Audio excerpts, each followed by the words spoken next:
The Early Weigh-In podcast is back. UFC St. Louis this Saturday.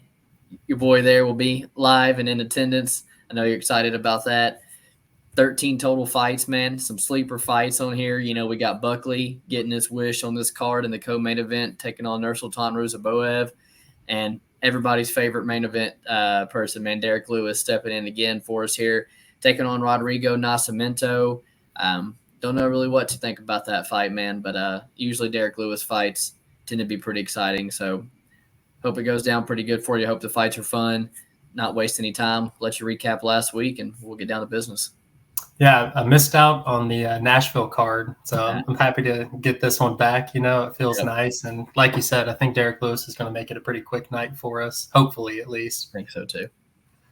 Looking back at both of our cards last week, a little mixed bag of results. We'll take a look over at yours first. You had Jose Aldo and Marcio Ruffy as your two straight plays. Both those hit with relative ease. Yeah. You also had Pantoja and Close to win.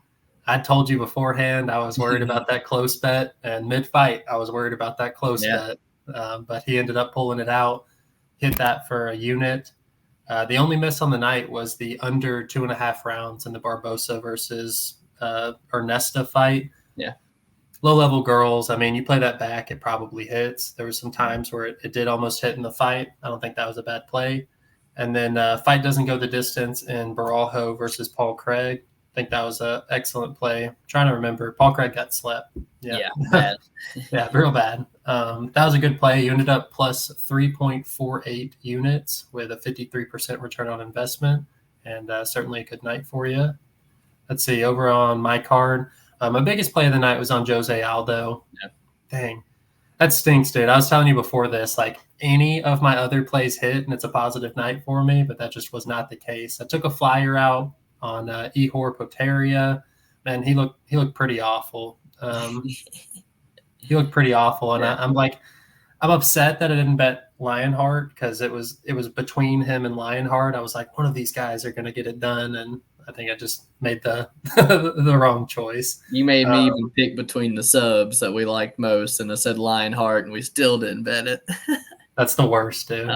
Speaking of subs, I had in the first fight of the night, Alessandro Costa by submission at plus 600. It was the right side. He had dude mounted, just didn't let that finishing sequence play out all the way, in my opinion. I thought it was a little early stoppage, but I did have money on the fight. I missed that one. Fight doesn't go the distance in that Barbosa versus Ernesta fight. Fight ends by sub and oral by versus Brenner. I'm not remembering that fight right off the top, but there was a lot of grappling involved. I knew the grappling would be a big part of that fight. And there were a couple of times where I was like, man, thank the Lord I played fight ends by sub because Brenner was getting the positions on oral by. And, for what it's worth, that was a good fight for oral by moving forward. I think we'll probably get a playable line on him in his next fight just because we saw him look human. Not that it was a bad performance, but we saw him look human. Yeah. And I think that that's good if you were looking to play oral by in the future. And then I had Pantoja versus Urseg. Pantoja wins inside the distance. I don't know. Got a little bit greedy here. I thought Pantoja would have a little bit more grappling success, but he did what he needed to, and I'm glad that the judges saw it the same way as well. Happy that he kept his belt. And good for Steve Urseg, honorable showing out there against the defending champion. Ended up the night minus 2.06 units, and certainly a forgettable one for me. Hopefully I can bounce back here in St. Louis, where we start off in the flyweight division with JJ Aldridge versus Veronica Hardy. This is not a fight that I'm super hype about, to be honest with you. I don't, outside of looking at Hardy, I mean, this is a pretty subpar fight, dude. I think JJ doesn't do anything good enough JJ doesn't do anything really good enough for her to be a favorite over anybody at this point in her career, but that doesn't mean that she's not a serviceable fighter. I think she does everything pretty well. She just doesn't have any great aspects to her game. Hardy seems pretty stand-up reliant. She's had some questionable cardio in the past, but in her last few fights, it looks like she's fixed those issues. I have a hard time seeing how Hardy pulls away from this fight. I think that this is about as even of a fight as you could get, like a complete coin toss 50-50. And you'd have a really tough time convincing me that Hardy has anything outside of, looks where she should be a favorite. I don't understand why she's turned into the favorite here. Like I said, this is a 50-50 fight, low-level girls, and Aldridge has the experience. And so that's why I'd lean Aldridge in this situation. But all that being said, it doesn't make me want to bet Aldridge, even if she's plus 122 right now. I see the fight as basically a coin flip as well. I don't know how much value is on either one of the girls here, but I see quite a bit of love for the Veronica Hardy side this week. To me, just like off the top of my head, if you just asked me to pick who I thought was the better fighter between the two, like I feel like I would say JJ Aldridge pretty quickly. I feel like she's fought the better girls. I feel like she's a more physical girl. She's got some pretty good hands. What I think is one of the better qualities about her is I think she does really good, like with her takedown defense, her anti-grappling. Like you see some of the girls that she's beaten, Vanessa Demopoulos, Jillian Robertson, Montana De La Rosa, and, even Erin Blanchfield gets the standing guillotine because she struggled to get some of the takedowns early. So I think in that aspect, she's pretty good about keeping these fights on the feet. I don't see Veronica Hardy shooting many takedowns here. I feel like she's just the more elusive of the two here in a big cage. I think she'll look relatively a little bit quicker, has the better footwork, can just kind of point fight at range. I know she's really good with her kicks. So I kind of side with Veronica Hardy, but it's a complete pass for me. I don't see any finishing upside on the favorite whatsoever. I feel like it's going to be a close decision regardless. So pass for me. Going to lean Veronica Hardy. Just don't think there's too much value on either one. One more thing is not long ago, Veronica Hardy was coming in as a plus 330 to Juliana Miller. I don't think at any point in JJ Aldridge's career would she ever have been that big of an underdog to Juliana Miller, even though we hadn't really found the faults in Miller's game. I still don't think that that's ever been JJ Aldridge. And so even though Veronica does seem to be turning things around right now, I think it's questionable to say that she's at this level. So I hate her at favorite odds here. Yeah, I'm with you, man. I don't think she's playable either. Moving up to 170, we got Jared Gooden taking on Kevin Jousset. I think as long as Kevin can avoid getting into a brawl, I think if he's willing to kind of use his footwork and movement on the outside, I think he can win the fight a little bit. I don't know, man. I feel like he could just run away with the decision here. I feel like his volume is really, really good. I feel like if anybody has wrestling or takedown upside, it's going to be Kevin. I feel like his cardio is superior. And I just kind of feel like he is rightful to be the deserving favorite here. But kind of what makes Jared Gooden a little dangerous is he's a pretty durable guy. He's a hard guy to put away. He carries big power, and that makes him pretty dangerous throughout the fight. And, Kevin does kind of fight with his hands down, kind of baiting you to throw with him a little bit. I'm not really sold on his, his striking defense. So another one where it's like, I think Kevin should be the favorite. I'm going to lean Kevin, but I think he's fighting a very dangerous underdog here. So not going to get behind him, although he's going to be the pick for me. Yeah, I don't hold Jared Gooden very high. I think he's been really lucky to find his way back into the UFC. And although I'm with you, like historically, he's looked really durable. He does have 2 TKO losses. And even in the fights that he has come back and won, sometimes he's got the same thing as David Onama. He'll get hit and he doesn't react well to it. Something about him, like complete controller shut off, and he just kind of stands there. And Jousset has good enough striking that I think he can capitalize on those moments that Wellington Turman couldn't. Like if he gets Gooden in the same type of spots on the feet as Turman did in the first round, I think that there's probably a good chance that Jousset finishes. And you're getting a decent price tag on Jousset inside the distance because, and I guess in his last few he has – okay, so he went to decision his last time out, but he is like – I think since he's come into the UFC, become a lot more aggressive in his attack, where you look at his regional scene and it seems like he's more than willing to go the distance and win it on the judges' scorecards. It seems to me like he's got somewhat of a fire lit under him after joining the UFC. And I could really see him getting on Gooden early and putting him away, making this look relatively easy. So Kevin Gissette's the pick for me. Not sure if I'm actually going to get behind it, but I do have Gisette inside the distance plus 155 written down. Let's see. Moving on to one of my favorite fights of the night, one that I've already got a play on. It is Jake Hadley taking on Charles Energy Johnson in the men's flyweight division. I think that this is Charles Johnson's fight, man. I put 3 units on him at plus 136. He's had a rocky career in the UFC.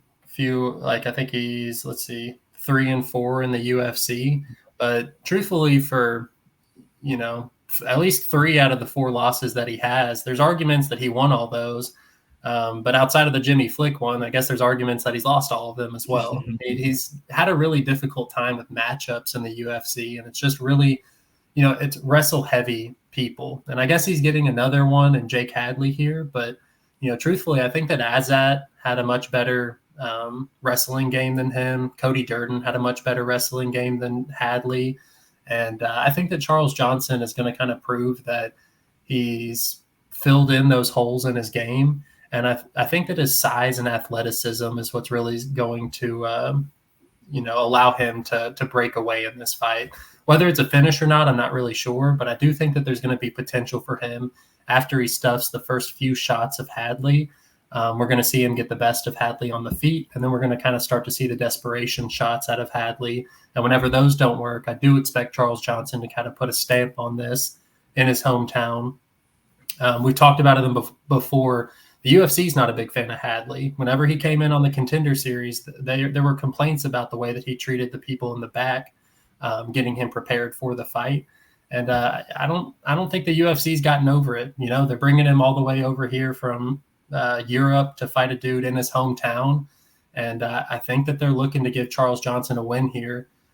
Charles Johnson is the play, especially at plus money. I love that spot. I found a way on Charles Johnson myself earlier today. I took the round 3 decision plus 185. 100% agree with a ton of your points, man. Charles Johnson's kind of always been a company man for the UFC, willing to fight whenever, wherever, taking short notice fights. And again, I think it is kind of a reward, like you said, in his hometown here, getting this good high-level, high-profile matchup. I think, you said it best, how you beat Charles Johnson is by dominating him in the wrestling. I truly don't feel like Jake Hadley's on the level of a Cody Durden, of a Muhammad Mokaev, or even the Estevam guy either.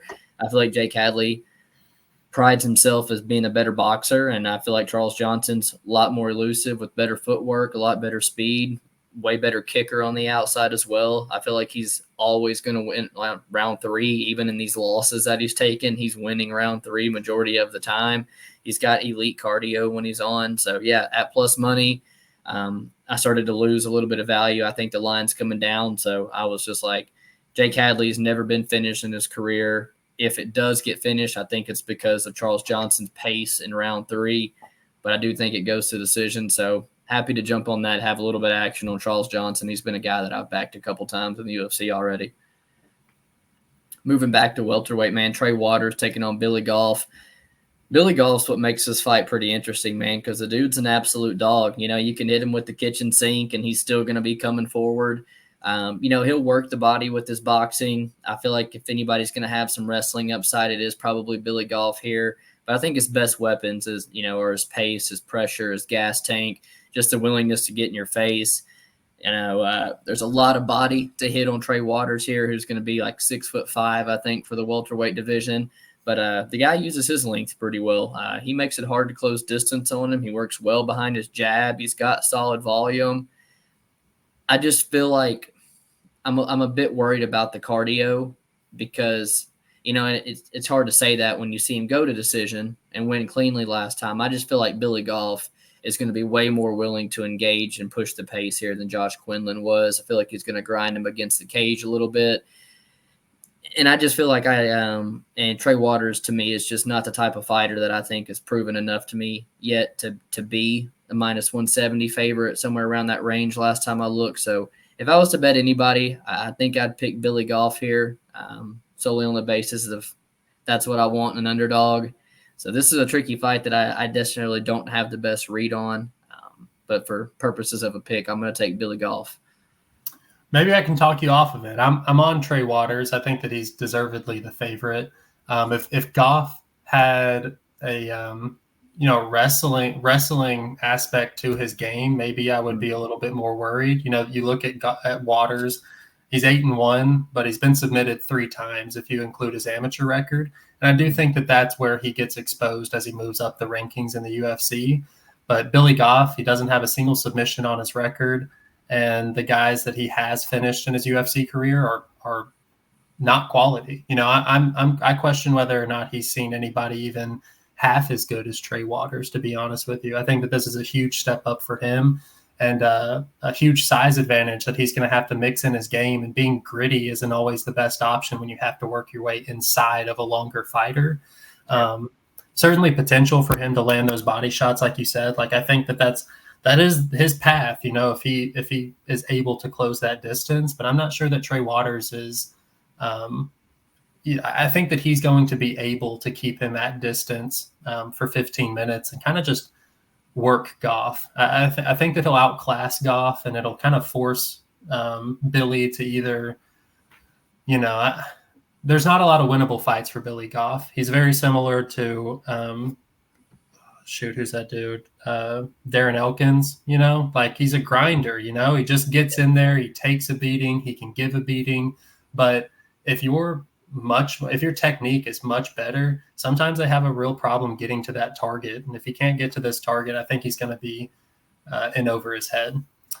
So Trey Waters is my pick for sure. I'm just debating on if I put him in a parlay or what I do. If I don't, just play him straight for a unit. It's not something that I have a lot of conviction for, because truthfully, neither one of these guys have proven themselves too much. But from the information that I have now, I do think that Waters walks through Goff, kind of shows us there's levels to this. Let's see, moving down to the strawweight division, Tabitha Ritchie versus Tisha Torres, or Tisha Pennington. I'm not sure what she's going to be going by this weekend. I think that these girls are really similar fighters. Here's another one where it does feel like in a fight that there's a ton of similarities. It's a women's fight. You get one with more experience, and she's the dog. Like, that's kind of where I'm leaning. I'm kind of leaning Tisha Torres plus 3.5, I think is what I have written down.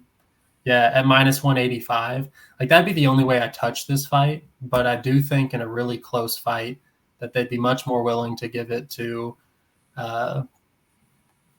Tabitha Ritchie than they would be 34-year-old new mom Tisha Torres, who's been a staple in that division since she entered the UFC. So in a close fight, I think they're going to give it to Ritchie. I do think this goes to the judges' scorecards. But I do think that Tisha Torres has the experience to be able to win at least one round on the judges' scorecards. And it might be one of these fights where she wins a different round on every judge's scorecard, I just don't think there's going to be a lot where either of these girls pull away. Yeah, I'm with you, man. I feel like the fight's going to go the distance 85-90% of the time. It's going to be way too close to call, and I feel like you could get in trouble laying chalk on Tabitha Ritchie here, although I do feel like she's probably going to be the side that I pick. I just feel like she's live to land a takedown or two here if she does pursue them. But Tisha Torres, really good at using her boxing on the outside. I feel like she actually still might be the faster fighter here. She always shows up in really, really good shape. It's just when I was thinking about, women coming back after having babies, it's like Mackenzie Dern lost her, her first one. Nina Nunes lost her first one. Jermaine Durandamine. What was another one? The girl who fought Miesha Tate, Julia Avila. It's like I couldn't think of one where they have one. So, maybe that's an angle to look at, fading women coming back. It's been profitable so far. But I agree with you, man, that it's just such a close fight that I just don't feel like I laid use on Tabitha Ritchie. Yeah, if you pick the other side of the relationship, they actually come back way better. Like Raquel Pennington and Amanda Nunez, they had success after their kid. But if you're actually having the kid, yeah, I don't think that it's a good thing for your MMA career.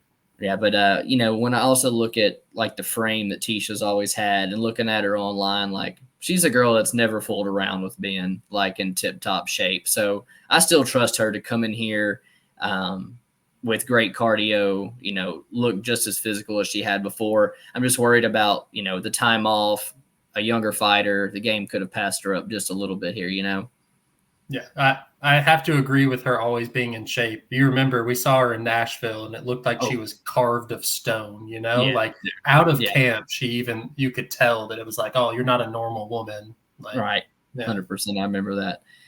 Man, starting a really nice stretch of 3 fights here. Terrence McKinney taking on Esteban Ribovics in lightweight division. I think it has fireworks written all over it, man. I did take a little bit of action on the Terrence McKinney Ribovics under 1.5 at like -260. It's dang near $1 cheaper than what you usually see it at. Normally that's around a -350 to a -400 in a lot of Terrence's other fights. I think nothing's going to change here. I think he's going to come out here round one like he always does, his athletic, explosive self. But again, I think, man, if this gets toward round two, even the later part of round one, and Ribovics is still there, like everybody, I think he's going to take over the fight, man. He's really, really durable. He's got really good hands.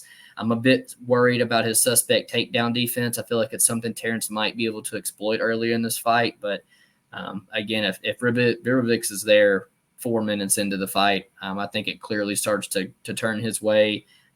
I know I was waiting on him to come out, saw your tweet, knew instantly, had to hop on it with you. I know we're on Ribovics 2 and 3 here. Yeah, dude. I mean, the biggest thing I'm worried about is McKinney quitting too soon. Yeah. I bet Ribovics in his debut against Luke Ruziboev, and believe I bet him in his last fight against Camilla Kirk as well. I like him, dude. I think that he has shown that he will not give up. And that's like the exact opposite of what he's fighting here in Terrence McKinney. He's never been stopped. He's fought bigger guys than this. And, I think that he's tough enough to survive. And I've taken some shots on a lot worse opponents of Terrence McKinney's, trying to capitalize on McKinney's willingness to quit, And I think that this is a perfect opponent. I think it's one that the UFC purposefully matched up with Terrence McKinney. It's like you're either going to turn the corner and become a whole new fighter, or this is somebody who's going to push you to your limits yet again. And I think that Ribovics is like the perfect opponent to do that, kind of take him into deeper waters, see where he's at in this point in his career, and either, nut up or shut up. So Ribovics, round 2, round 3, doesn't really matter, but I think that both of those are awesome props to be on. Yep. Staying in the same weight class, moving up the card. Chase Hooper taking on Vladislav Borashev. Okay, so this is obviously a striker versus grappler matchup. I'm not sure who's going to have success, but I am pretty sure that whoever does have success is going to look -1,000. Like somebody's going to do really, really well. I've got the under 2.5 at like -180. I forget what it is. It's like a playable price tag, and that might be what I parlay with Gisette or Waters. Mm-hmm. But I think that somebody gets killed this fight. Borashev, suspect takedown defense, and Chase Hooper doesn't even really need a clean takedown to capitalize with his grappling. Like he's an opportunistic submission artist, and I think that Borashev probably gives him those opportunities when trying to get back to his feet or even defending the takedowns. And at the same time, Chase Hooper's like really bad at striking, and hopefully he's kind of learned. Like I forget who he came in there with and tried to. Maybe Steve Garcia. Was it Steve Garcia? Yeah, I thought that like he'd like spent a week with Wonder Boy and was like, I have striking. That completely worked, and hopefully he knows that that's not his path to victory. If he sticks to his game plan, he'll either get it done relatively quickly or he'll get pieced the fuck up after Borashev starts finding his timing and working him on the feet. Yeah, Borshchev is who I lean. Yeah, Borshchev's putting him away with the body shot here, man. That's what I think is going to happen. I am on the Slava side here at minus 140. There's always the worry about Chase getting on top, subbing him. There are some clips throughout tape that aren't the best thing to see when you're running it back. But what I do see is him making everybody who worked for these takedowns work pretty hard for him, man. He's getting up 7, 8, 9, 10 times in a fight. He doesn't really settle for being on bottom. He makes these guys work. Watching that last fight against what's dude's name that fight with Nazim or Mahashete? Yeah, Sadikov. Dude gets rocked. I mean, gets the shit kicked out of him in the second round, and then comes back to win round 3. It's a testament to his toughness, like his cardio there, and I just feel like the gap on the feet is absolutely horrendous, man. I do feel like at any minutes that Chase Hooper plays on the feet with Borshchev, he's playing with fire. I think Borshchev's going to back him up, land some of these body shots, and put Chase Hooper away, man. I feel pretty good about it, truth be told. Next up, man, a heavyweight. Taking on, we got Waldo Cortez Acosta fighting Robelis Despain. Going to be an awesome fight for you to witness there, man. I see a lot of love on both sides online for both of these guys.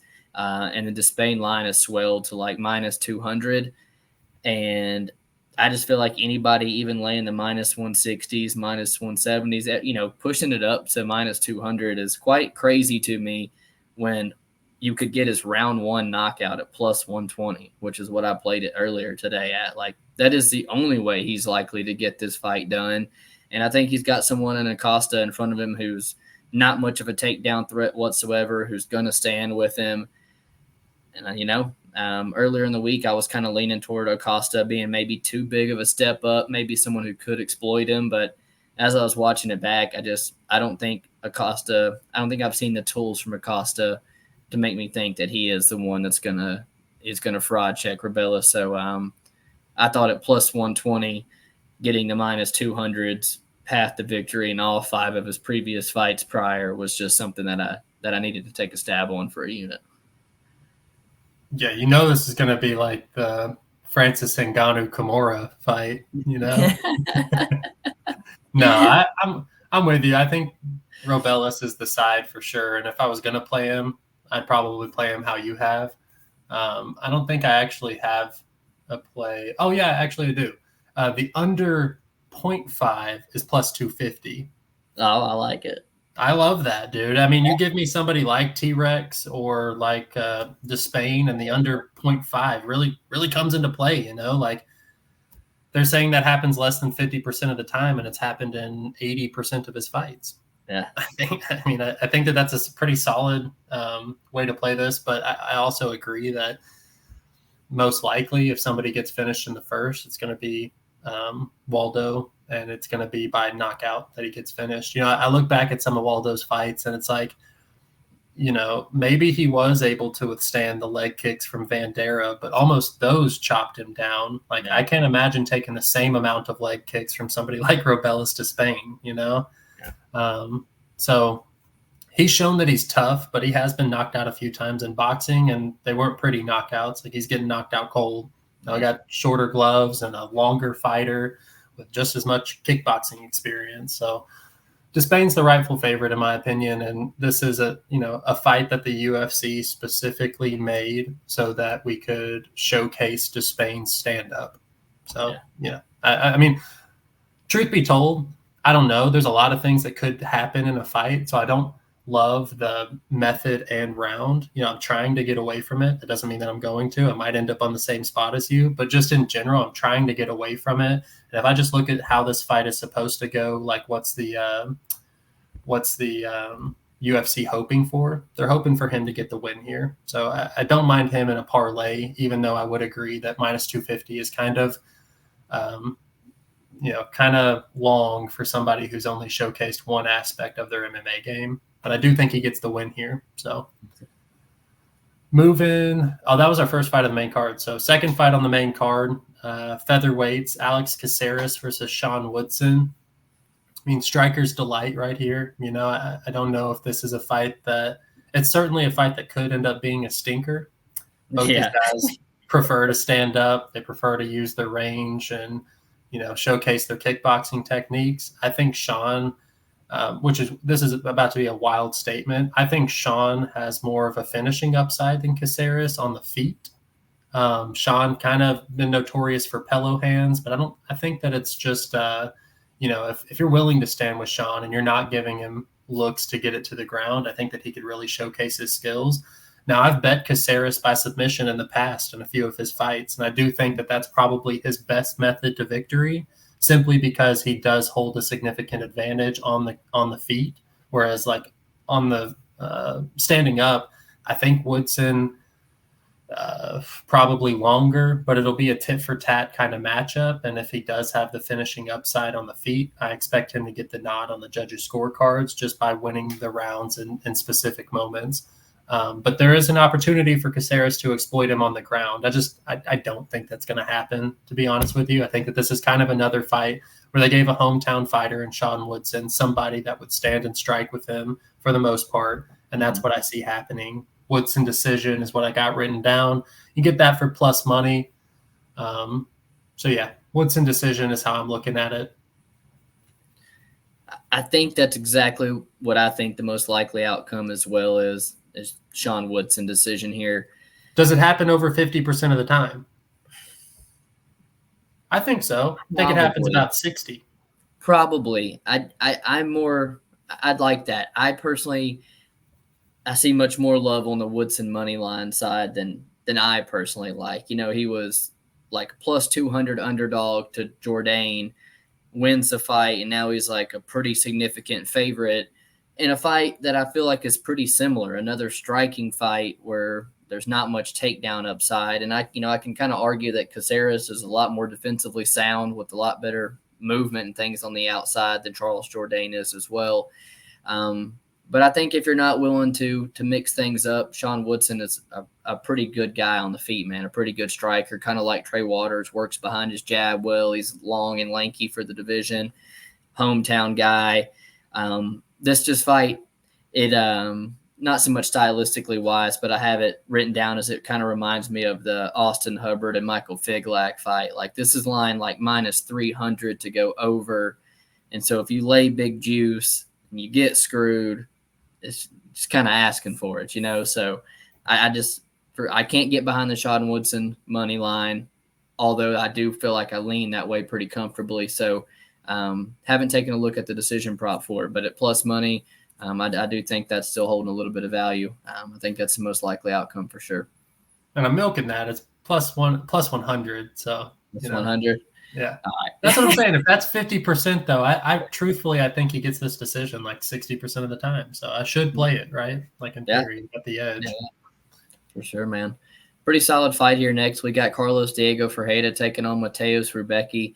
I bet the Rebecki 2 and 3 props here. I think it's a lot better than laying his massive -3, -400 money line. I think the guy's got pretty legit pace and pressure. He likes to grind guys, likes to work the body with some dirty boxing. And, I know guys like Gamrot and Gillespie are much more better traditional wrestlers than Mateus Rebecki is. But I think it was pretty clear that a high-paced fight really does wear on Diego Ferreira at this stage in his career. 39 years old. I'm pretty sure this is a short notice fight for him. He's always had a tough cut to 155. And coming off the really, really good knockout over Michael Johnson. I watched that fight back this week, and, he did not look good prior to that, was just getting boxed up. And I think that's what happened here, man. I think he gets boxed up on the outside. I think he gets put against the cage and worked. And I think as long as Rebecki stays safe from a submission here, I think a lot of his skills favor him to get the job done.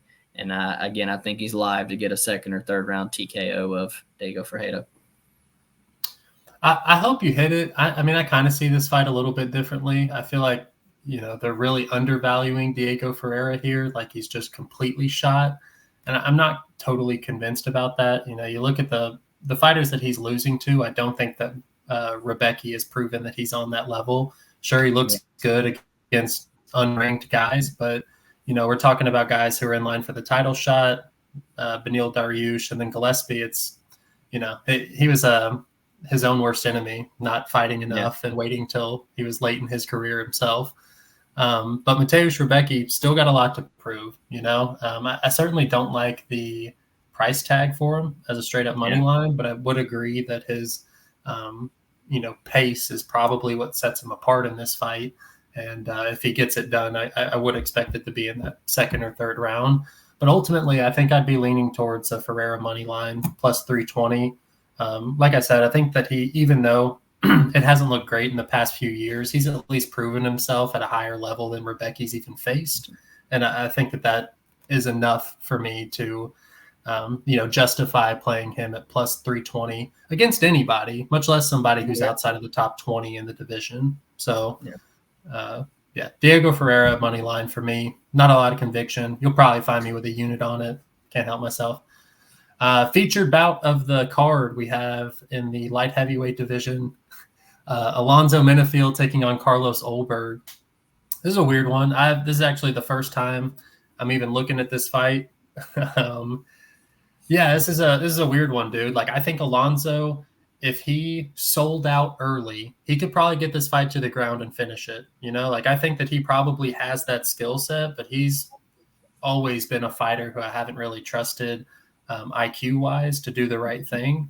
So I could certainly see him coming out here and deciding to kickbox Carlos Olberg for 3 rounds and probably gets lit up. You know, Olberg's going to have the same weapons that Dustin Jacoby did in his last fight, and he probably does it a little bit better with a little bit more power. Yeah.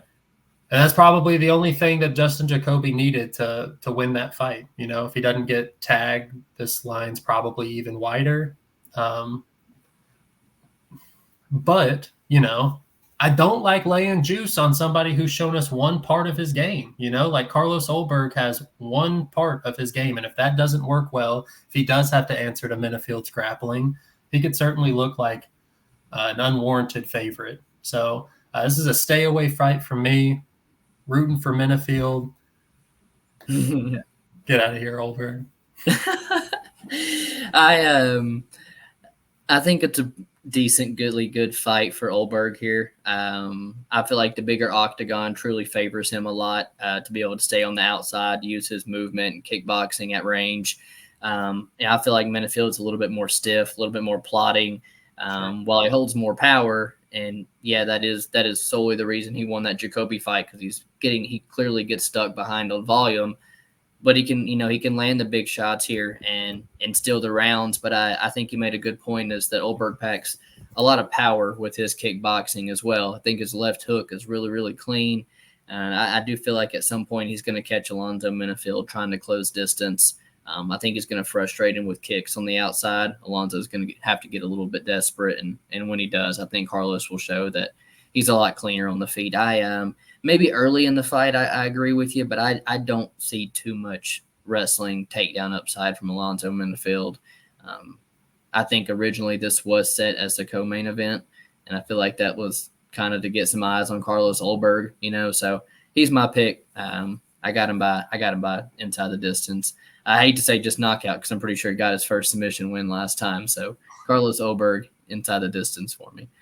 Well, on top of it, it's like, yes, I would agree that the UFC is wanting him to win, but he hasn't really been tested. You know, you look at the guys that he's had to fight in the UFC, and none of them are going to really expose the grappling are going to be able to expose the grappling, where I really do think Alonzo has the capability of it. We've seen it in some fights in the past, but he'd have to do it early, because the longer he waits, the more times that Olberg's going to be able to chip away at that lead leg and really start to find his timing. And I think that that's probably where he takes over. This might be an under fight, you know? I haven't even thought about that, but no, it's not an under fight. It's juice. I don't like that either. So yeah, I'll take Alonzo strictly because I just think that Olberg still has a lot to prove before I start laying juice on him. Anybody who's lost to William Knight is a no bet in my book. That's fair. Co-main event, you know, Joaquin Buckley getting what he was asking for. Not the main event, but getting on the St. Louis card here, taking on Nursulton Ruziboev. I think this is a really, really good fight, man. You know, Buckley's been looking what I think is probably career best lately. I think the drop to 170 was really good for his career. He was always a guy that I don't even think I think we'd mentioned it before, wasn't even weighing in at 185, was coming in at the 182s, 183s. You can tell dude absolutely takes care of himself.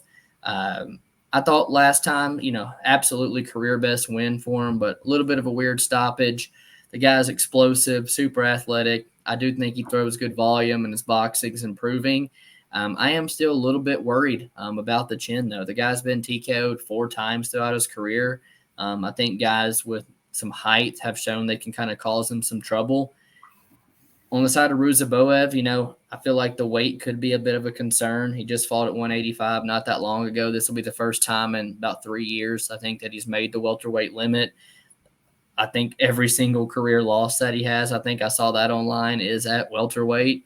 So it's another thing there. But if he comes in here making weight with ease, he's going to look huge, man, at 6'5".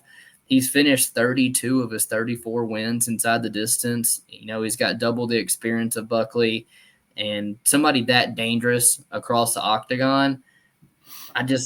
I couldn't no way get to Buckley at 60+% like some people were betting him. And even though that's all the bets I've seen this week, more than anybody I've seen bets on Joaquin Buckley, that line is coming down. Seems like a lot of love on the Ruziboev side. So I don't know what to think about it, man. I kind of have a weird feeling that Ruziboev's gonna get the job done here, man. I don't. My bet on this fight is fight ends by TKO. You look at Ruziboev's record, and he's got the majority of his wins by submission. But I think that Buckley's explosive enough to keep this on the feet while it lasts. I look at Ruziboev's striking. He loads up on a lot of his shots. Every single one of his lead hooks, you see him duck under before he's throwing it. And I think that that's going to give the opportunity for Buckley to land. But you're right. Buckley kind of has a suspect chin, and Ruziboev is throwing hard enough that if he lands, he's going to connect, or he's going to, rock Buckley. But man, I think Buckley's the faster of the two. And so if he can maintain this fight on the feet, I do think that he's probably the one who finds the kill shot. Ruziboev, he took this fight short notice. Like you said, he's cutting down this extra weight. And, that's a lot of fights for one dude. Whatever, he's at 40, almost 45 pro fights, and he's just turned 30. That's not a great look. That's a lot of mileage on you, if you will. And even though Buckley has a few more finish losses, I think that he's more in the prime of his career, even though they're the same age. So on top of all that, he's the St. Louis boy fighting in St. Louis. This dude's from wherever, Stan. Where is he from? Wherever, Stan. Where is he from? I don't know. I think he actually fights out of Philadelphia, though. With Uzbekistan is where he's from. Yeah, one of the stands. Yeah, so like I said, dude, he's just got a lot of fight miles on him, and I think the UFC brought him in here. It's a tough matchup for Buckley. It's certainly not a gimme fight, but I like the fight ends by KO at -145 more than I like laying -145 on Buckley here. I think that somebody goes to sleep. Yep. Moving on to the main event of the card in the heavyweight division, Derrick the Black Beast Lewis taking on Rodrigo Nascimento. I just watched Derrick Lewis's fighter interview. Dude seems to be in good spirits. I think that, this is a fight UFC is trying to catapult him back into the rankings, and it's a great spot to do it. I think Rodrigo Nascimento, he obviously holds a pretty substantial advantage on the ground, but his takedowns in general haven't little to be desired, in my opinion. He doesn't really have the wrestling to get the fight to the ground, even though he has the grappling to make something happen if it does reach the ground. And Black Beast, he's kind of made a living on being able to muscle his way up whenever he does get taken down. While this is on the feet, I think Nascimento's in trouble, man. Derrick just throws a little bit too hard. I think that he's going to try and get this fight done as quick as possible. Looks like the under 1.5's at -130, and I think that probably hits. I don't love playing -130, but I think if Lewis wins, it's going to be in that under that 1.5 round mark. And then there's, some upside if Nascimento has some success getting the fight to the mat early, because as we saw, there were some times where Jailton Almeida had Lewis in some compromising positions, but just didn't have the gas to finish him. And I think it takes somebody who is not sweaty yet and has all of their energy to try and squeeze on that neck of Derrick Lewis to actually get something done. And that would be early for Nascimento. So the under 1.5, I like that better than laying juice on Derrick Lewis, because I think it encompasses about 85% of his win probability. And then for Nascimento, a little bit over 50% of his win probability. So under 1.5 for me. Derrick Lewis is what I'm leaning. I hope he gets it done knockout. Yeah. This to me is this is the thank you for flying to Brazil on short notice to fight Jailton Almeida. Here's your big payday main event, big step down in competition. This is the type of fights that Derrick Lewis comes through in my opinion. I'm with you. I'm not really been too impressed with Rodrigo Nascimento's ability to get the fight down to the mat. And yeah, anytime that he's on the feet here, I feel like Derrick Lewis is live to end the fight at any minute. Truth be told, Derrick Lewis might even have the better cardio of the two. Surprising as that sounds, I don't feel like if Nascimento is made to work a bunch, I feel like he's going to gas here, man. I've just never really been sold on the Nascimento side, and I'm with you. I think Derrick Lewis is going to get the job done. I think 9 times out of 10, it is under 1.5 rounds. So, yeah, I like that under 1.5 more than I would like laying minus 180 on Derrick Lewis like it is, I think, at this point. So, yeah, I think that's a good look for this fight. I'm on the Derrick Lewis side as well to find the finish on Saturday. Wish you the best at the fights. Safe travels. Nice night fights. It's one of those cards that's not getting a ton of love, but truth be told, there's 6-7 solid fights on here that I think going to produce some fireworks for you. So I'm excited that you'll get to be there. If you guys are watching, make sure you like and subscribe. We appreciate any love to the channel there, and we'll be back next week to break down the card. Appreciate you guys hanging out. Peace.